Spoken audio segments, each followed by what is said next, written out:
La cantante colombiana Andrea Echeverri nos visita aquí en el estudio, nos cuenta sus planes.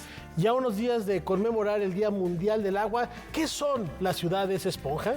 Rafael García Villegas, amigos, amigas, qué gran programa les hemos preparado para el día de hoy. Laura Barrera, amigos del auditorio, bienvenidos a Noticias 22, cierre de semana. Hola, Laura Regis, en la traducción de lenguas de seña mexicana. ¿Y con qué arrancamos?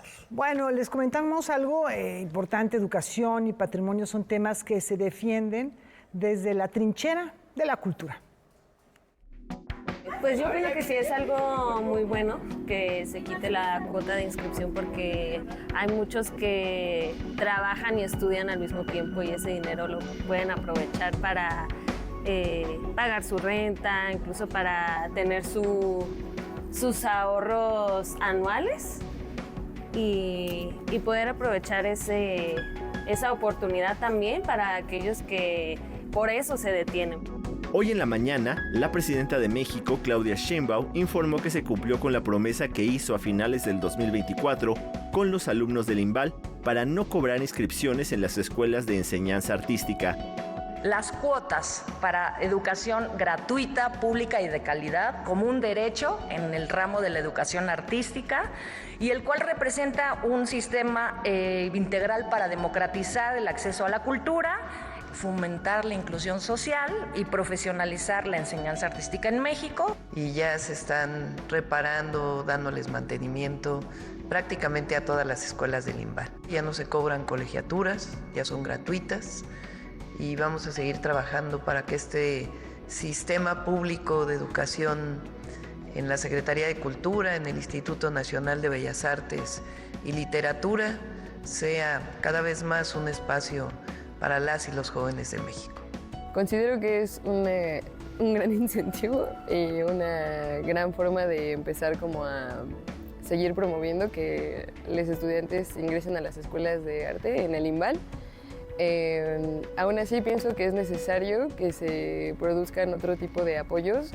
Junto con el INA se está trabajando en el mantenimiento de la Escuela Nacional de Antropología e Historia y en la creación de la Escuela de Restauración y Conservación en San Pedro y San Pablo, Tepozcolula, Oaxaca. Se mencionó que los semilleros creativos por la paz atendieron en el 2024 a 13.735 niñas, niños y jóvenes, pero para el 2025 se sumará 9.000, gracias a la colaboración con el INALI. Además, se trabajará en el plan de justicia en la Sierra Tarahumara de Chihuahua y Durango, la zona purépecha de Michoacán, la montaña de Guerrero, la zona Amusgo de Guerrero y Oaxaca y en la Mixteca. Estos programas van a ser para fortalecer y preservar las lenguas originarias desde las infancias. También se hicieron muchas asambleas a través del INPI, y lo que vamos a presentar ahí son coros y poesía coral. Entre ambos proyectos vamos a atender este año un universo de 22.738 niñas y niños. Por último, se informó que la Secretaría de Cultura presentará cómo se realizará el programa de apoyo a las mujeres artesanas y se dará a conocer cómo se distribuirán 13,000 millones de pesos en recursos de manera directa a los pueblos originarios. Noticias 22, Alberto Aranda. Y esta mañana se inauguró la Feria Internacional del Libro Infantil y Juvenil en Aztlán. Un espacio donde la diversión y la lectura están garantizados para visitantes de todas las edades. Un sueño se ha convertido en realidad. Filias nació del anhelo de crear un espacio en donde niñas, niños y jóvenes puedan descubrir, explorar y enamorarse del mundo de los libros. Lo que alguna vez fue solo una idea, hoy se lleva a cabo como un universo de historias, letras e imaginación que abre sus puertas para inspirar y formar a las nuevas generaciones de lectores. Iniciamos Filias para inspirar, emocionar y dejar una huella imborrable en el corazón de quienes la vivan. Bienvenidos sean todos. Portugal es el país invitado, y en esta fiesta podremos conocer más no solo de su riqueza en la literatura, sino también gastronómica y cultural. Hay aquí una pantalla que va pasando imágenes del hermoso país que es el mío, y por eso digamos que sí, que intentamos dar aquí en este rinconcito de Portugal una visión del país que somos, un país joven de 9 siglos. La participación del país europeo es también una celebración a la relación que desde hace 160 años mantiene con México. Yo he dicho que nosotros somos un país de navegantes y de descubridores, además del fútbol también. Y por eso ese espíritu de aventura y de descubierta, de innovación, cuadra muy bien con el concepto que se creó aquí en la FILIAS, que es innovador en el sentido que se va a juntar lectura con un parque de atracciones, y para ponerlo lo más fácil, lo más atractivo para jóvenes. La Feria Internacional del Libro Infantil y Juvenil se llevará a cabo de lunes a domingo hasta el 23 de marzo en Aztlán Parque Urbano, de 9 a 20 horas. La entrada es gratuita. Para Noticias 22, Iván Ramírez. Frida busca conquistar a los Ossis. Viajemos a Oceanía de la mano de una de las referentes de la plástica nacional. Frida Kahlo llega a Australia a través de una muestra que reúne más de 200 piezas procedentes principalmente de la Casa Azul en Coyoacán.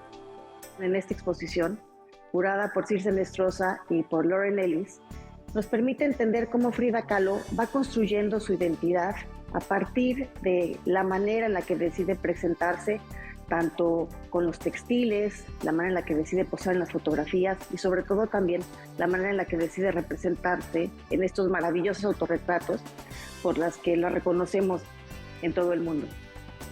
La muestra, que estará hasta el 13 de julio en la Bendigo Art Gallery en Australia, muestra de manera particular dos importantes pinturas de Frida Kahlo: autorretrato con collar de espinas y colibrí, prestado por el Harry Ramson Center de la Universidad de Texas en Austin, y la naturaleza muerta con fruta y perico, además del dibujo titulado Las apariencias engañan y piezas prehispánicas.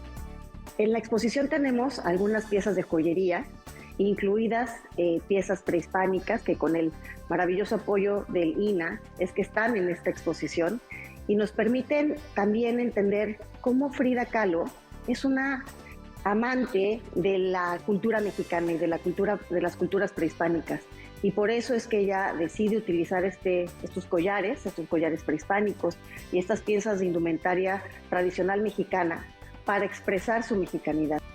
El recorrido nos adentra por el hogar en donde vivió Frida siendo una niña y su árbol genealógico, sus viajes a Nueva York y París, su accidente en tranvía, cómo se representaba a sí misma en sus obras y la utilización de objetos como corsés a manera de lienzos.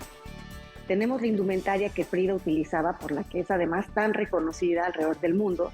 Tenemos piezas de joyería, sus cosméticos, tenemos parte de su colección de exvotos, estas maravillosas pinturas anónimas que tenían como objetivo agradecer un favor, agradecer la recuperación de un accidente, de una enfermedad.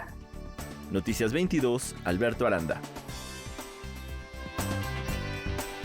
Ya al inicio del programa les hablábamos de las escuelas del IMBAL, de lo que va a suceder con Original y todo este apoyo tanto a mujeres como a los pueblos originarios. Y para profundizar en esta información nos da mucho gusto saludar esta noche a la subsecretaria de Desarrollo Cultural, Marina Núñez Despalova, quien se encuentra en la línea telefónica. Marina, gracias por acompañarnos. Buenas noches. No, gracias a usted. Buenas noches. Subsecretaria, en principio quisiéramos platicar un poco del tema de infraestructura, que ya lo decía la presidenta, se está trabajando con gran velocidad. Así es. Una de las prioridades que marcó la propia presidenta de la República fue la dignificación de la infraestructura que tenía que ver con la educación artística, con la educación humanística, que salía de las escuelas del IMBAL y del INA.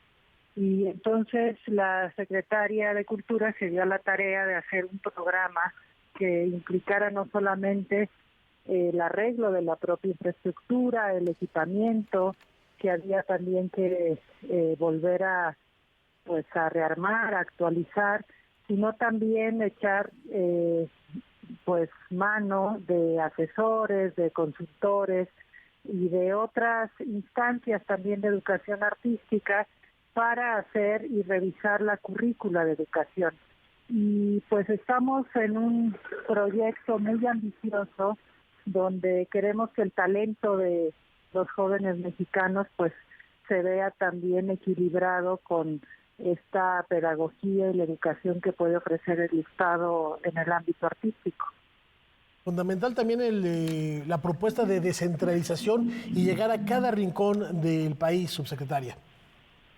Así es, la idea es que no se concentre todo en la Ciudad de México. Regularmente era así, las grandes escuelas de arte están aquí en México, en la ciudad, y pues ahora el INVAL está trabajando con las distintas entidades federativas para hacer escuelas también de iniciación artística por un lado, pero también de profesionalización por el otro. Y ya hay ejemplos muy buenos, uno es el de Tlaxcala, va a haber otro en Tamaulipas, y parte del trabajo que está haciendo la Dirección General del INVAL es esa, ¿no? De tratar de dar a los jóvenes también este cauce hacia la educación artística de manera formal en los propios estados. Y crear escuelas en los estados también significa mover economía de las ciudades donde están. Terminan siendo ciudades universitarias muy dinámicas, donde hay además pues distintas pues economías, hay restaurantes, comienza a haber hoteles, comienza a haber espacios de hospedaje. En fin, suele ser provechoso también para las localidades que reciben este tipo de infraestructura. Subsecretaria Marina, algo que ha tenido una aceptación muy importante dentro de las comunidades son los semilleros creativos por la paz. Lo que siempre se ha pedido es que lleguen a más y más personas, a más jóvenes. ¿Cómo va este proyecto? Pues este proyecto va muy bien, estamos haciendo alianzas que creo que es la mejor manera de impulsar este proyecto y hacerlo más grande. El principal aliado pues son las entidades federativas, cada una de ellas tiene un programa de cultura comunitaria que puede reflejarse en distintos proyectos que no necesariamente se llaman semilleros creativos, pero que en muchas de las ocasiones quieren unirse al programa de semilleros creativos.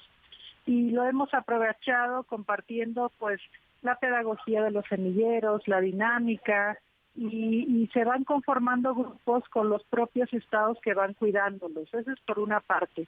Y por el otro es esta alianza muy virtuosa que se hace con el INPI, el Instituto Nacional de los Pueblos Indígenas, en el que damos cauce al tiempo libre de los niños y jóvenes, niñas y jóvenes que están en los distintos comedores que el instituto ha instalado en espacios muy alejados de las grandes capitales, en lugares estratégicos para que los niños que asistían a escuelas y que estaban en comunidades muy remotas tuvieran un lugar donde parar, descansar, comer, hacer sus tareas, y pues ahora van a tener la oportunidad de también hacer algo de arte. Pues una propuesta... Ajá. Perdón, subsecretaria, sí, adelante. Hola, hola. Sí, hola, sí, adelante, sí. Estamos escuchando. Entonces, pues vamos a ir a algunos de los comedores que están en pueblos indígenas, vamos a trabajar con ellos en el rescate y preservación de su lengua, vamos a llevar coros, que es una de las disciplinas que más les interesó, vamos a escribir poesía y vamos a rescatar cantos también de sus propias regiones, y esto va a hacer que pues trabajemos este año con alrededor de 21,000 niños de estos comedores.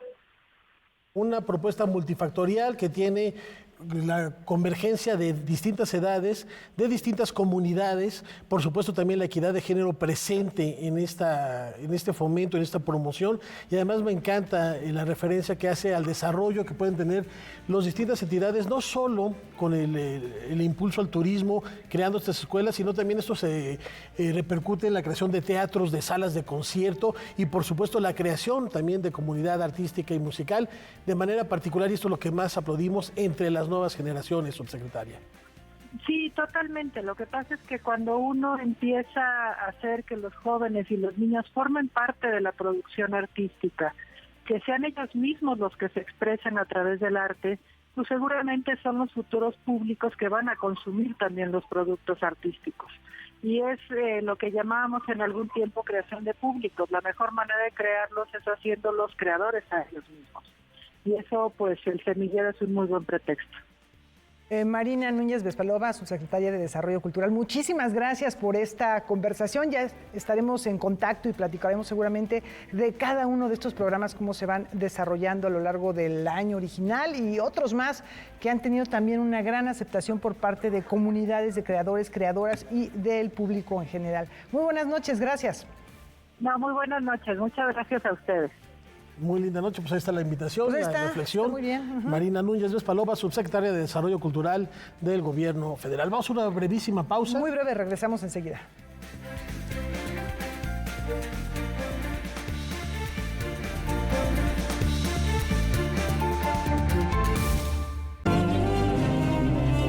Por todos nuestros candidatos, por los del PRI, para que no nos falte nunca el hueso, por el voto útil y por nuestro pan de cada día. Por los de Morena, para seguir sirviéndonos con la cuchara grande. Con el PRI, el PAN o Morena, Veracruz seguirá siendo nuestro. ¡Provecho! Yunes no tienen llenadera. La única opción libre de Yunes es Movimiento Ciudadano. Anticipar catástrofes naturales y prevenir afectaciones a la población en zonas de alto riesgo es una prioridad para la Cámara de Diputados. Por eso, con las reformas realizadas por las y los diputados a la Ley General de Cambio Climático, los municipios y entidades federativas tienen un nuevo Atlas Nacional de Vulnerabilidad, con el que podrán elaborar planes de desarrollo urbano, reglamentos de construcción y ordenamientos territoriales. Cámara de Diputados. 66ª Legislatura. Soberanía y justicia social. Para promover la salud y apoyar la economía familiar, en la Cámara de Diputados reformamos la Ley de Salud a fin de que todas las recetas incluyan los nombres de medicamentos genéricos y sea el paciente quien elija qué comprar. A partir de esta modificación, todas las recetas médicas deberán llevar la identificación de la sustancia activa y biocomparables. Los médicos podrán sugerir fármacos distintivos o de marca, informando al paciente sobre las opciones terapéuticas. Cámara de Diputados. 66ª Legislatura. Soberanía y justicia social.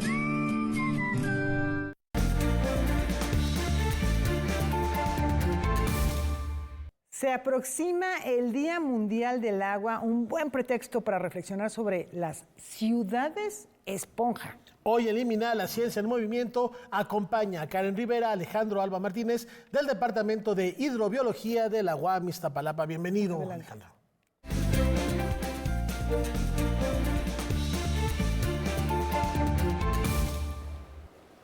Muy buenas noches, amigos de Noticias 22, qué gusto saludarlos. Efectivamente, elimina la ciencia en movimiento.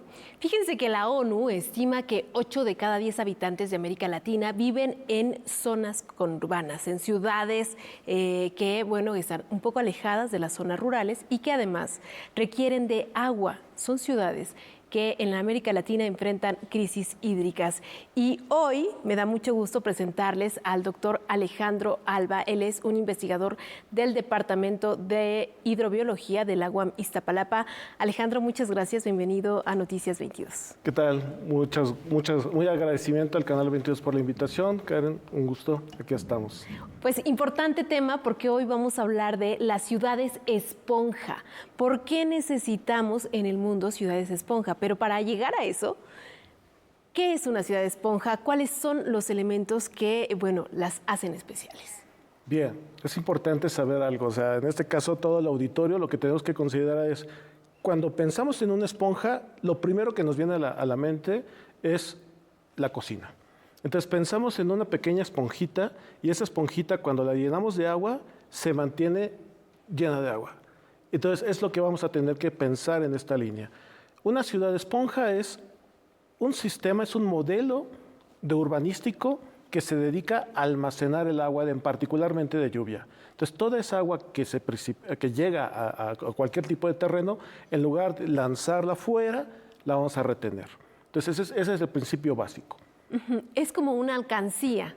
Completamente, podríamos decir, actualmente si tenemos esa alcancía, es un recurso, el agua es un recurso, y si lo consideramos como monedas, esta agua la estamos perdiendo porque ya no estamos agregando nada a esta alcancía. Lo que tenemos es una capa impermeable que es el concreto, y el concreto ya no está permitiendo que el agua esté infiltrándose, y por lo tanto tenemos pérdida de este recurso. A ver, ¿Cuándo nacen las ciudades esponja? Entiendo que por ahí del 2013. Sí, en el 2013, en ese caso, es un concepto que generó un personaje chino, es un arquitecto paisajista que se llama Kong Yan-yu.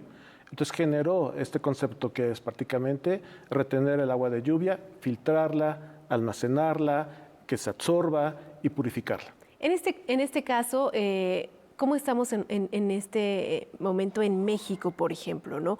¿Qué momento vivimos en materia de un sistema saludable del agua y cómo podríamos imaginarlo a partir de esta propuesta de la ciudad esponja? Bien, tenemos que imaginarnos una ciudad hermosa, bella, llena de vida, llena de flores, llena de agua, agua limpia. Es lo que tendríamos que tener en mente. Pero no es así, tenemos una pesadilla. Entonces la pesadilla es que tenemos un lugar lleno de concreto, gris, oscuro, que cuando llega la lluvia es un caos, se inunda las calles, está agua sucia por todos lados, tráfico por todos lados, contaminación, y eso es un pequeño problema que lo podemos resolver a partir de ciudades esponja. Ok, ¿dónde podríamos ubicar estos espacios de captura de agua en una ciudad esponja? ¿Todos los espacios funcionan? ¿Los hogares, las empresas, los parques? ¿O dónde podríamos ubicar estos espacios de recepción de agua? Sí, cuando lo vemos fácilmente lo podremos ubicar, imaginemos un estacionamiento, viéndolo así. Los estacionamientos donde tenemos estos grandes centros comerciales no tienen una penetración al sistema que tenemos abajo. En este caso le llamamos el acuífero. Y entonces, cuando llega al estacionamiento, toda esa agua se va al drenaje y la perdemos. Y es agua lluvia que está limpia. Si todos tuviéramos un sistema que podíamos capturarlo, ahí lo podemos tener. Todos los jardines, todos los parques. Si tú levantas un pequeño, unos 30 centímetros cuadrados dentro de tu casa, podría ser un sistema infiltrante. ¿Cómo podría ser eso? O sea, ¿qué tendríamos que hacer? En este caso hay varios modelos que podemos trabajar. Mucho de ellos se trabaja con un sistema de drenaje. Ese drenaje es generar que el agua se infiltre a través de pequeñas, en este caso llamaríamos unas piedras, que puede ser tezontle. O sea, casi todos los cerros que tenemos aquí son volcánicos y ese material que es tezontle. Y ese tezontle permite la infiltración del agua. Entonces, la Ciudad de México, recordemos, lo han nombrado valle, pero en sí es una cuenca, y es una cuenca cerrada que lo que es todo el agua que llega se deposita en el sistema. Y entonces tendríamos todo el área que tendríamos que quitar muchas de las condiciones, en ese caso de pavimento, para que pudiera funcionar. Cualquier sistema, cualquier área podemos nosotros trabajarlo. Cualquier ciudad tendría que pensar tridimensionalmente los edificios para poder filtrar el agua y que llegara, en este caso, almacenada en algún punto. Y de esa agua, reutilizarla, digamos, ¿no? Sí, esa agua que almacenamos. Tenemos un ahorro, sobre todo en época de lluvia la almacenamos, llega y la podemos retener para épocas de secas. Para que nos quede un poco más claro, ¿hay una ciudad en el mundo que ya sea una ciudad esponja y que podamos seguir su ejemplo? ¿Cómo funciona esta ciudad? Sí, actualmente China ha invertido alrededor, escucha el número, 10.300 millones de yuanes, que viene siendo el doble de lo que viene la parte de México, o sea, haciendo la conversión. Entonces tendríamos 20.000 millones de pesos invertidos en ciudades esponja. Y de las primeras que generaron fue Wuhan. Wuhan es una de las primeras ciudades que actualmente maneja la parte esponja. Y hay una gran cantidad de localidades. ¿Cómo funciona esa ciudad? ¿Qué tiene? La ventaja de ellas es que todo pavimento es infiltrante, todas las calles se infiltran, todos los sistemas se generan jardines infiltrantes y a partir de ahí tenemos zonas que se inundan y generamos en este caso humedales. ¿Qué son los humedales? Son zonas de transición entre un ecosistema terrestre y en este caso agua. Ese ejemplo lo tenemos en Xochimilco. Imagínate Xochimilco por todos lados. O sea, eso sería lo ideal, tener un Xochimilco, algo similar a Xochimilco rodeando. Sano. La ventaja con Xochimilco es que nosotros tenemos un sistema de producción de agrícola milenario. Entonces es lo que tenemos que proteger. Entonces una de las primeras líneas de acción dentro de las ciudades esponja es proteger lo que ya existe, ríos, lagos, en este caso humedales. Entonces lo primero, si quisiéramos en este caso implementar una ciudad esponja aquí, el primer sistema que protegeríamos sería Xochimilco. ¿Cuánto ahorraríamos? ¿Cuánto almacenaríamos como ciudad esponja, por ejemplo, si todos los habitantes de la Ciudad de México, en el mismo día que nos bañamos, pusiéramos una cubeta bajo Sí, la regadera. pensamos que somos en el área metropolitana alrededor de unos 24 millones de habitantes. Y si cada uno, recordemos que cuando te bañas, abrimos, entonces son 20 litros. Imagínate, 20 litros por... Pensamos que no todo el mundo tiene el derecho de bañarse, o no puede porque además bañarse. no todos Pensemos que unos 10 tienen millones agua, se bañan claro. diariamente, entonces calcúlale, son 20 litros por 20 millones, estamos hablando de unos 200 millones de litros de agua. Y esas cubetas que pondríamos bajo nuestra regadera, los que tenemos la oportunidad, sería agua que podríamos reutilizar, que no se iría al drenaje, y así comenzaríamos a crear nuestra propia ciudad esponja. Actualmente la Comisión de Áreas Naturales Protegidas y también en este caso la Corena, la Comisión de Recursos Naturales, en la gestión pasada, generó un manualito para crear humedales a partir de las lavadoras. Entonces, tienen una lavadora, entonces haces un pequeño espacio en tu casa y puedes recircular el agua de la lavadora varias veces y generas un espacio para hacer jardín infiltrante, y eso es pensar en ciudades esponja. Porque ese es un dato interesante. Las lavadoras, o los ciclos de las lavadoras, el agua que utilizamos en las lavadoras se puede reusar hasta 5 o 6 veces, si no me equivoco, o Sí. más. Sí. De hecho, ahorita la administración está apostándole mucho a la creación de humedales en toda la ciudad, que actualmente le llaman soluciones basadas en la naturaleza. Bueno, con el calor que estamos viviendo, con la sequía que a lo mejor se nos viene para los próximos meses, pensar en hacer acciones cercanas, cotidianas, desde lo más básico, como poner una cubeta cuando nos bañamos o reutilizar el agua de la lavadora 2 ciclos, con eso estaríamos ayudando. Sí, pero no es suficiente. Hay que seguir, generar más jardines, tienes que tener más líneas de acción, tienes que tener limpia tu banqueta, por supuesto. Entonces, tenemos que abrir banquetas y volver a poner sistemas que estén infiltrándose al subsuelo. Bueno, pues vaya tema. Muchísimas gracias, Alejandro, por habernos acompañado, y de verdad te agradezco mucho este espacio para Noticias 22. Sigamos construyendo, pues, de alguna manera en comunidad, espacios verdes y espacios que nos permitan no desperdiciar más agua. Muchas gracias. Un placer estar con ustedes. Laura, Rafael, ¿qué les parece?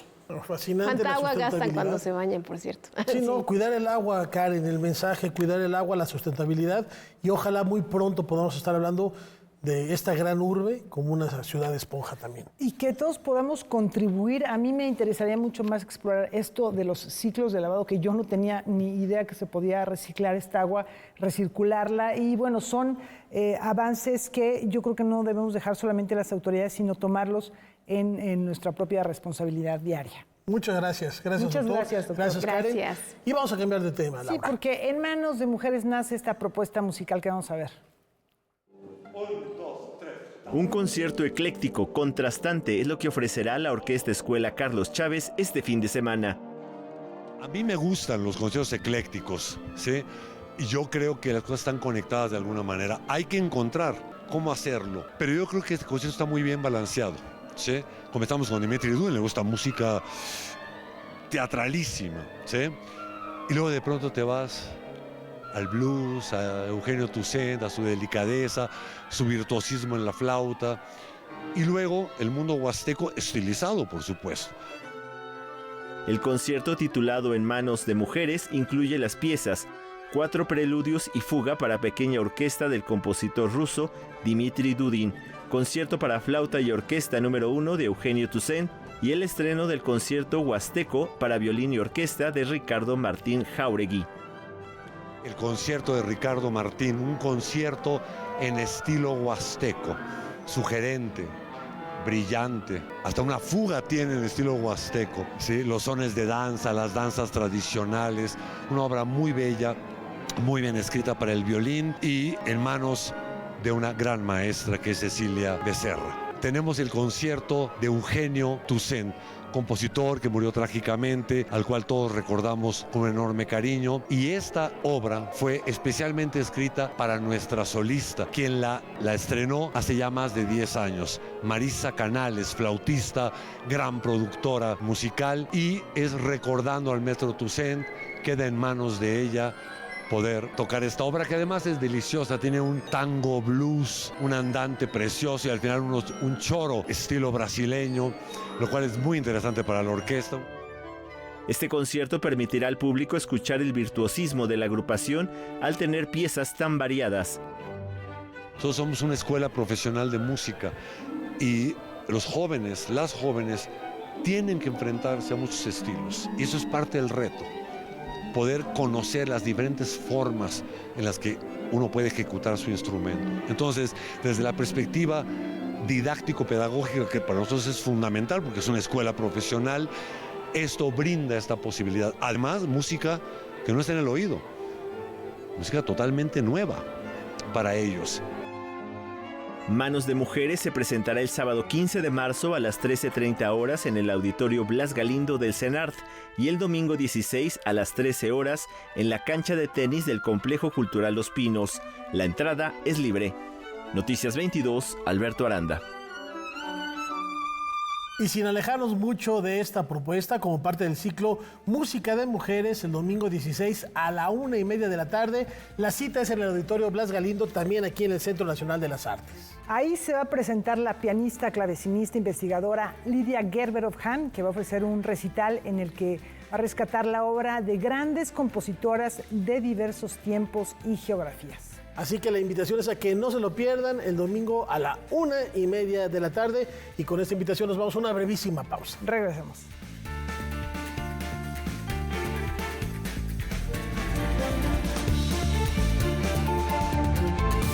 Para promover la salud y apoyar la economía familiar, en la Cámara de Diputados reformamos la Ley de Salud a fin de que todas las recetas incluyan los nombres de medicamentos genéricos y sea el paciente quien elija qué comprar. A partir de esta modificación, todas las recetas médicas deberán llevar la identificación de la sustancia activa y biocomparables. Los médicos podrán sugerir fármacos distintivos o de marca, informando al paciente sobre las opciones terapéuticas. Cámara de Diputados, 66ª Legislatura. Soberanía y justicia social.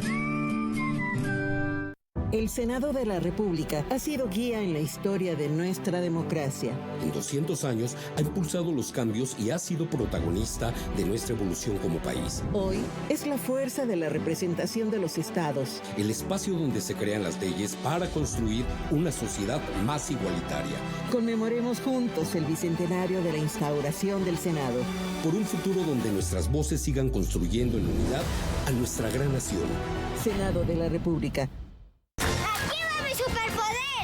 Superpoder. ¿Y el mío? ¿Y el de mi hermanito? Protejámonos todas y todos de enfermedades en la temporada invernal. Con el superpoder de las vacunas contra la influenza y el COVID. La vacunación salva vidas. Para COVID, a partir de los 5 años. Y para la influenza, adultos desde 60 años. Y niños de 6 a 59 meses. Ven a cualquier unidad de salud o centro hospitalario y aplica las juntas. Secretaría de Salud.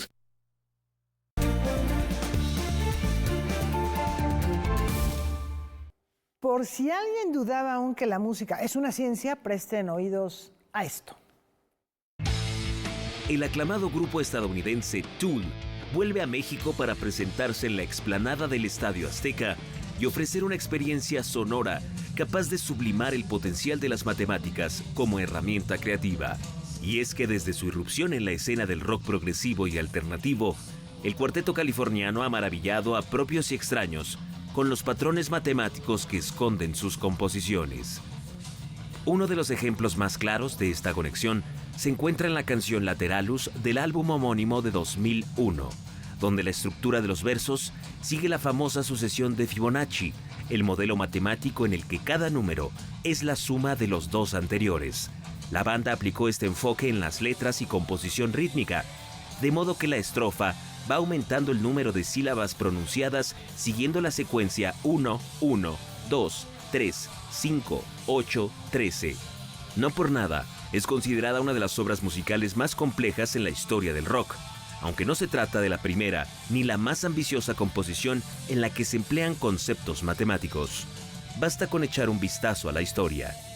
La ciencia matemática aparece como fundamento de la disciplina musical desde la antigua Grecia, cuando Pitágoras, uno de los primeros matemáticos conocidos, determinó la importancia de los números en la música y el estudio de las proporciones en los intervalos y las escalas, sentando así las bases de la teoría musical occidental. A partir de ese momento, se hizo evidente que por la propia naturaleza física del sonido, la relación entre las matemáticas y la música es particularmente estrecha. Sin embargo, Eso no significa que los compositores o intérpretes se propongan pensar en términos matemáticos cuando crean o tocan alguna obra musical. De allí que los casos en que sí ha sucedido sean especialmente notables. Por ejemplo, el célebre compositor alemán Johann Sebastian Bach es reconocido por introducir en sus creaciones el concepto de simetría musical que se remonta a la época de los pitagóricos. Su canon Cangrejo es prueba de ello, una obra diseñada para ser interpretada hacia atrás o hacia adelante al mismo tiempo en una suerte de palíndromo. Otro caso es el de Wolfgang Amadeus Mozart, de quien se dice tenía una gran capacidad para resolver problemas matemáticos complejos e implementó principios algebraicos en su creación musical. A los 21 años de edad, inspirado en la rama matemática de la combinatoria, escribió un juego de dados musical para escribir valses, con el que una persona, tenga o no conocimiento sobre música, puede componer una obra de 16 compases con la ayuda de 2 dados. El sistema se basa en un repertorio de 176 compases numerados repartidos en un par de tablas de 8 columnas y 11 filas cada una. El juego consiste en arrojar los dados 16 veces y en cada turno buscar la fila y la columna correspondientes. El número de combinaciones posibles es de más de 45.000 billones. Una cifra tan grande que no hay consenso sobre cuántos millones de años se requerirían para interpretar un vals detrás de otro. En México tenemos un ejemplo paradigmático, el compositor mexicano Julián Carrillo, quien aplicó sus conocimientos sobre las bases físicas y matemáticas del sonido para crear no solo una obra, sino toda una teoría musical conocida como Sonido 13, un sistema que permite ir más allá de las 12 notas de la escala occidental mediante la subdivisión del semitono en unidades más pequeñas, como cuartos de tono, tercios, 16avos y así sucesivamente. Preludio a Colón fue la primera obra que demostró los alcances de su sistema de notación, siendo precursora de la corriente del microtonalismo en Occidente. No por nada una partitura siempre empieza con una fracción matemática. Y el canto de protesta del siglo XXI se alza entre acordes de hip hop. Venida, amiga. Las mujeres en el rap, en el hip hop, en la música contemporánea de protesta en general, se enfrentan a espacios dominados históricamente por hombres. Por los coros, y algunos me decían que solo podía hacer los coros.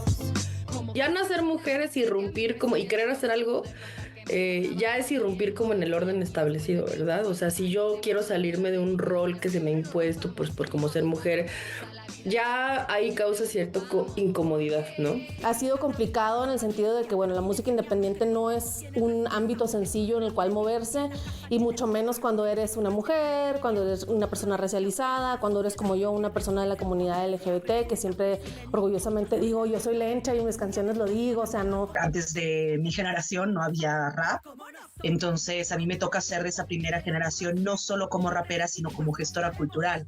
Ha sido bien duro en el aspecto de una escena hip hop que estaba dominada por hombres, pero también pasó el fenómeno de que algunas de nosotras no solamente éramos mujeres que hacían rap, sino que de repente empezamos a posicionarnos políticamente y decir yo soy feminista.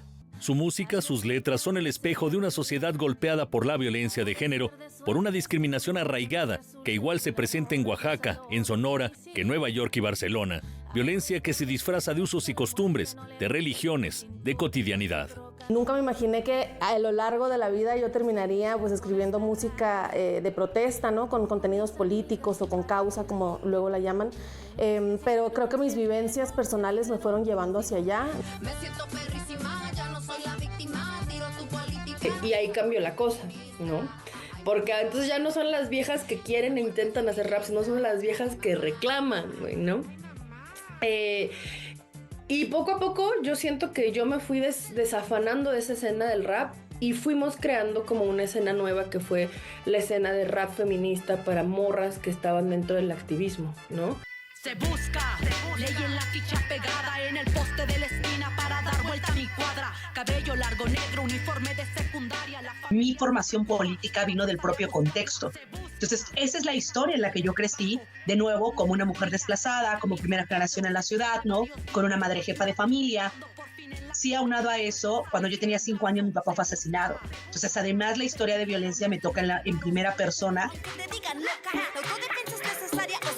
A mí lo que me hizo feminista, que ya feminista en realidad es una palabra con la cual ya no me siento tan cómoda, me siento más cómoda con la palabra antipatriarcal, por ejemplo. Me obligó la vida, como yo creo que a todas las mujeres del sur global nos obliga la experiencia de vida. Las raperas toman la estafeta de la trova y el rock con un movimiento de música de protesta contemporánea con perfil antipatriarcal, en el que hoy se apoyan unas a otras con diferentes producciones donde participan en conjunto. Sí, yo creo que algo de lo más importante de estos movimientos a los que pertenecemos, y hablo en plural porque no solo es un feminismo, sino muchos feminismos o movimientos antipatriarcales y movimientos por los derechos humanos en general, se basan en eso, ¿no? En entender que la unión y la comunidad es lo que nos hace fuertes. Lo que nos une son las heridas, y lo que tenemos en común mucho son estas heridas coloniales o estas heridas de género o estas heridas de raza o de clase también. El hacer colectividad desde el ser raperas nos ha ayudado a compartirnos públicos y a visibilizar pues el trabajo de las otras, que es importante. Óscar Helguera, Noticias 22. Este viaje le cambiará la vida a 2 hermanos que salen en busca de su padre y se topan con cosas raras. Como parte de los festejos por sus 20 años de trayectoria, la compañía teatral independiente Los Tristes Tigres, originaria de Jalapa, Veracruz, presenta el remontaje de Cosas Raras, una entrañable puesta en escena que aborda la pérdida, la resiliencia y el poder de la imaginación en la infancia. Para nosotros es muy especial esta obra porque justamente la montamos después de pandemia y pues significó mucho para nosotros regresar después de una gran pausa. Y al final, a pesar de que la obra habla de una pérdida, de las pérdidas, del abandono, de enfermedades mentales, pues para nosotros fue un apapacho y sigue siendo un apapacho revisitar estos temas que sin duda requieren atención, aunque sea por un momentito. Escrita por el reconocido dramaturgo Luis Enrique Gutiérrez Ortiz Monasterio, la obra tiene como protagonistas a Tania y Beto, 2 hermanos que, motivados por el deseo de entender su presente, se reúnen para rememorar un capítulo de su infancia que marcó para siempre sus vidas. Él tenía 11 años y era malísimo jugando al fútbol. Cosas Raras trata de 2 hermanos que un día pierden a papá y pues papá no regresa y ellos deciden ir a buscarlo y lo único que ellos saben es que papá estaba metido en cosas raras y al momento de salir y descubrir las cosas raras en las que está metido papá, pues se dan cuenta que son cosas maravillosas que ha hecho él para mantenerlos unidos. Ha incluso escondido por ahí un gran secreto para ellos que sin duda marca la infancia de estos 2 pequeños. Fiel a la propuesta estilística de la compañía, la obra cuenta con el mínimo empleo de recursos escenográficos, apostando todo al trabajo actoral de Larisa Juárez y Carlos Patrick Casanova. Cosas Raras tendrá una breve temporada en el Teatro La Capilla, con funciones los lunes a las 8 de la noche. Volvimos de la escuela y... ¡No está mi mamá! Está Larisa Juárez en escena, está Ricardo Estrada como músico, la dirección es de Adrián Vázquez, la dramaturgia es de Legón y pues celebren con nosotros estos 20 años de Los Tristes Tigres. Debía de habernos esperado como todos los días para darnos de comer y luego irse al trabajo, pero no está en la casa. ¡No había hecho la comida! Eso es raro. Son cosas raras. Y a propósito de artes escénicas, antes del corte les comentamos que el 15 y 16 de marzo, es decir, mañana y pasado mañana, se llevará a cabo la 17ª edición del Gran Maratón Nacional de Teatro para niñas, niños y jóvenes, un festejo para toda la familia en conmemoración por el Día Mundial del Teatro para la Infancia y la Juventud. El Día Mundial del Teatro para adultos, digamos, es el 27 de marzo. Pero esta cita para niños, niñas y jóvenes es en el pabellón escénico y los recintos del Centro Cultural del Bosque, sábado a partir de las 12 horas y domingo desde las 11 de la mañana. La programación la pueden consultar en la página de la Coordinación Nacional de Teatro del IMBAL que tienen en su pantalla, teatro.imba.gov.mx. No se van a arrepentir y van a pasar de verdad una tarde extraordinaria. Ahí nos vemos en el Centro Cultural del Bosque. Va a poner muy bueno, ¿eh? Padrísima la oferta. Regresamos.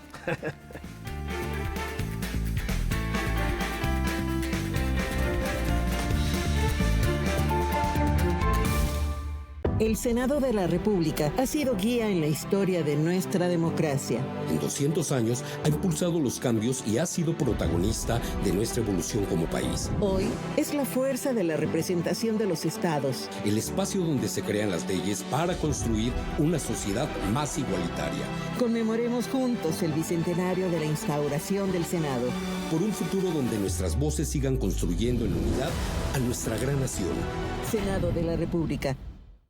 Las palabras inspiran, divierten e incluso confunden. Ese es el mundo moderno. Y Laura, Pablo, Eduardo y Germán lo saben muy bien. Hay otro sistema que es un sistema invisible que es el lenguaje. Descubre con ellos el poder del lenguaje en La Dichosa Palabra. Todos los sábados, 20 horas, por Canal 22. La cultura se ve en todas partes. En México, todas las niñas y niños tienen derecho a una vida saludable. A partir de marzo de 2025, en las escuelas ya no habrá más comida chatarra. Ahora se consumirán alimentos más nutritivos y de temporada. Además, se fomentará la actividad física y el cuidado de la salud. Entre todas y todos formaremos una infancia más feliz y activa.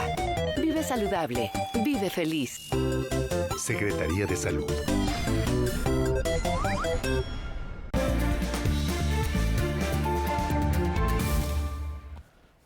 Nuestros queridos amigos, los doctores Arturo Montero y Aarón González, arqueoastrónomos, estuvieron ayer con el auspicio del Instituto Nacional de Antropología e Historia en la explanada del Museo de Historia Natural, captando estas imágenes. Hubo eclipse total de luna, la luna roja, y ellos nos regalan estas bellísimas imágenes de un momento que se repite en pocas ocasiones y lo podemos observar a través de sus lentes, de sus ojos, de su cámara, y gracias también al apoyo del INAH para lograr estas imágenes, y gracias a Arturo y Aarón que hicieron favor de compartirlas para el público de Noticias 22. De verdad se veía preciosa la luna. Muy bonita. Alrededor de las 2 de la mañana. Y bueno, quien la pudo ver disfrutó de esta imagen, pero no solamente fue en esta región, sino en toda América Latina.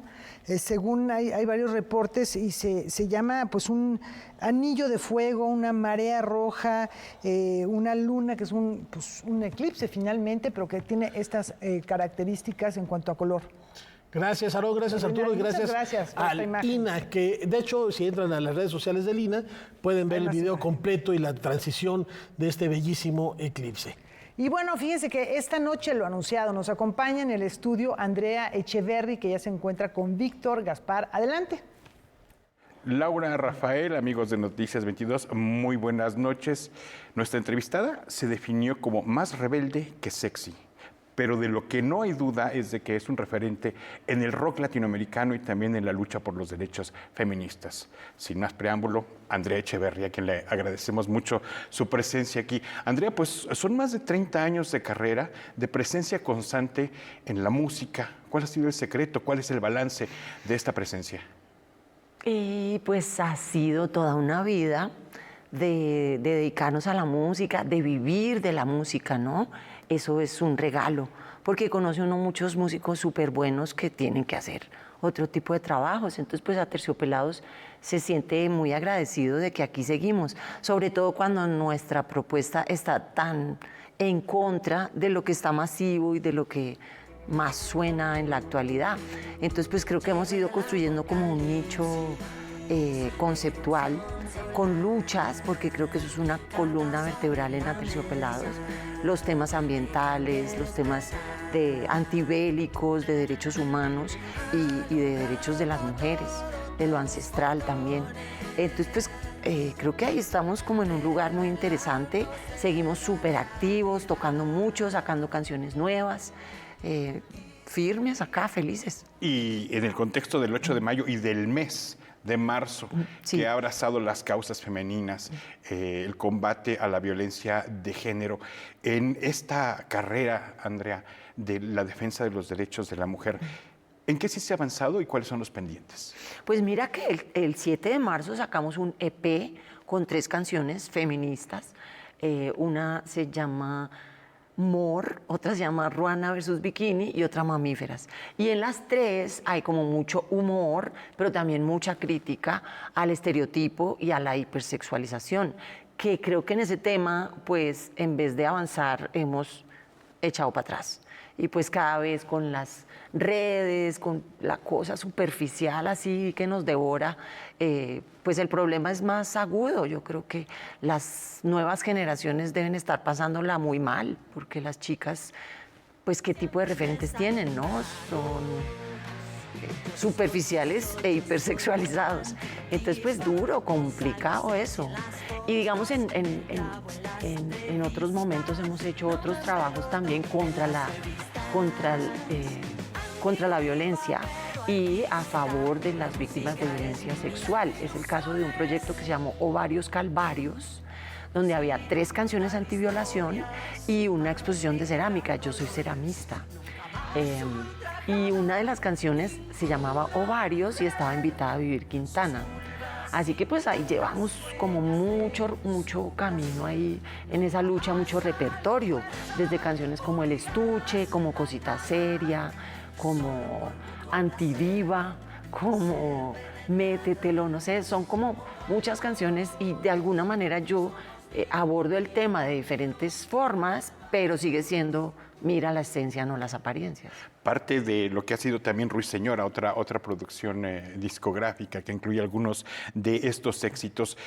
Importante hablar de los referentes como artista, la presencia y el compromiso que se debe de tener hacia los públicos. Y parte de la violencia que lamentablemente se ha generado en contra de la mujer tiene que ver con un concepto que usted me comentaba muy interesante. No solamente es violencia de género, sino otro tipo de violencia. ¿Cuál es esta? Sí. Y háblenos pues sobre todo de cómo se impone en el cuerpo de la mujer. Pues mira que fue esta mañana que estaba mirando Instagram y salió una canción de una chica colombiana que se llama Lalo Cortés con otra cantante que no conocía y cuyo nombre no recuerdo este momento, pero la canción se llamaba Cuerpa Herida y salía la chica hablando y mencionaba este concepto de violencia estética y pues me encantó porque tiene todo que ver con mis canciones de siempre y con este EP que lanzamos el 7M. Y es lo mismo, o sea, cada vez con tanta foto y tanta insistencia en las apariencias y en la hipersexualización de los cuerpos, pues esa presión está cada vez peor, ¿no? Es como muy terrible, uno se siente muy violentado por esto, además que es muy masivo y es como todo el tiempo, ¿no? Es como flechas, dardos, no sé. Entonces hay que defender el espacio personal, hay que defender los diferentes cuerpos, las diferentes tendencias de cada cuerpo. Ese estereotipo está pensado como en chicas gringas que no tienen casi caderas, que son súper flaquitas y pues nosotras somos cabronas. Entonces yo creo que es una lucha que cada vez se hace más urgente para que además las niñas y las adolescentes crezcan tranquilas y cultiven otros talentos. Pareciera que ahora la mujer solo está para verse bien, ¿no? Y para menearse. Y si tú de verdad dedicas tu vida a eso, pues dejas tus mejores talentos sin desarrollar. Yo creo que la vanidad es tal vez uno de los peores enemigos de las chicas, porque nos agarra y nos consume. Entonces yo estoy muy comprometida con que esa vanidad se aleje de mí. Somos cuerpo, somos alma y muchas veces en el alma también se lleva un equipaje para quienes son migrantes. Esa es otra causa que usted ha abrazado. Cuéntenos un poco de esa experiencia de ser parte del equipaje de los recuerdos de los migrantes. Pues te contaba que Aterciopelados viaja pues por muchos países. Estados Unidos y Europa es como un destino frecuente y la mayoría de nuestro público pues son migrantes, colombianos y latinoamericanos en general. Y pues es súper lindo porque los conciertos son nostálgicos y muy emocionales, ¿no? Porque la gente que vive en esos países, aunque puede tener mejores condiciones económicas y de infraestructura, pues les hace una falta terrible su tierra, su música, su comida, sus olores, sus colores. Entonces, pues como que esos conciertos son alimento para ellos, se ponen muy contentos y pues uno feliz de llevar eso. De hecho, nosotros tenemos una canción que se llama Bandera, que es buenísima, que yo la escribí porque íbamos a viajar a España y nos negaron la visa y perdimos una cantidad de dinero y bueno, de todo. O sea, fuimos un poco víctimas ahí también pues de todas estas reglas que hacen que un ser humano no se mueva libremente buscando mejores condiciones de vida. Gracias por alimentar el corazón y por acompañar a los migrantes de territorio, pero también a los migrantes que somos todos, que llevamos en nuestra maleta llamada corazón las sonoridades de Andrea Echeverry y desde luego de los Aterciopelados. Regresamos con ustedes, Laura, Rafael, Andrea, muchas gracias. Gracias a ti también, Víctor. Gracias, Andrea. Bienvenida. Gracias. Y nos vamos a despedir. Nos vamos con Andrea Echeverry, que se presenta con Aterciopelados. Es el domingo en Vive Latino, no se lo pueden perder. Así le ponemos sello de oro a este programa y nos vemos el lunes. Gracias de nuevo cuenta, gracias a ustedes. Tal vez encuentre